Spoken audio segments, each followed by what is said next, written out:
প্রিয় শিক্ষার্থী বন্ধুরা, আজকের ভিডিওতে আমরা দেখব যে ঢাকা বিশ্ববিদ্যালয়ে ভর্তি 2026 যে অ্যাডমিশন হবে সে সম্পর্কে আজকের ভিডিওতে কথা বলবো। এখানে প্রশ্ন হলো, প্রথমে ঢাবি পরীক্ষায় 2026 কবে অনুষ্ঠিত হবে, এরপরে হচ্ছে ভর্তির আবেদনের সময়সূচি কবে এবং কবে থেকে শুরু হবে, এবং ভর্তি পরীক্ষা এত আগে হচ্ছে কেন বা পরে হচ্ছে কেন, এ বিষয়ে আলোচনা করব। তো প্রথম প্রশ্ন হচ্ছে, ঢাবি পরীক্ষা 2026 কবে অনুষ্ঠিত হবে? ঢাকা বিশ্ববিদ্যালয়ে ভর্তির পরীক্ষা প্রায় 2 মাস আগেই হবে, রেগুলার সময়ের আগে 2 মাস আগেই হবে। তো এটা হবে তোমাদের নভেম্বরের শেষ সপ্তাহ থেকে ডিসেম্বরের মাঝামাঝি সময়ে পরীক্ষা নেওয়া হবে, এবং এর চূড়ান্ত সিদ্ধান্ত এখনো নেওয়া হয়নি। তবে 7 থেকে 12 তারিখের মধ্যেই কমিটি মিটিং করে এর চূড়ান্ত সিদ্ধান্ত নেওয়ার আলোচনা চলতেছে, এবং প্রতি ইউনিটের পরীক্ষা আলাদা আলাদা হওয়ার সম্ভাবনাও রয়েছে। এখন দ্বিতীয় প্রশ্ন হচ্ছে, ভর্তিতে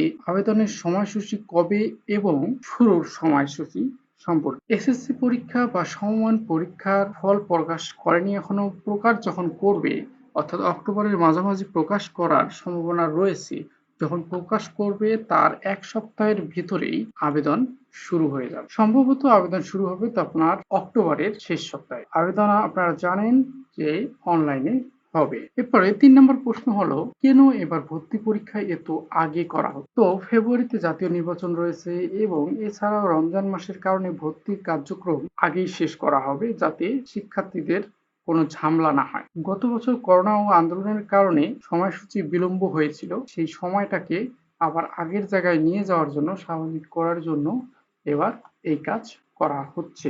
নেক্সট, কত তারিখে আবেদন করতে পারবা, আবেদন শুরু হবে, এর বিস্তারিত নোটিশ কিছুদিনের মধ্যে ওয়েবসাইটে আপলোড হবে, তখন কনফার্ম হবে সবকিছু।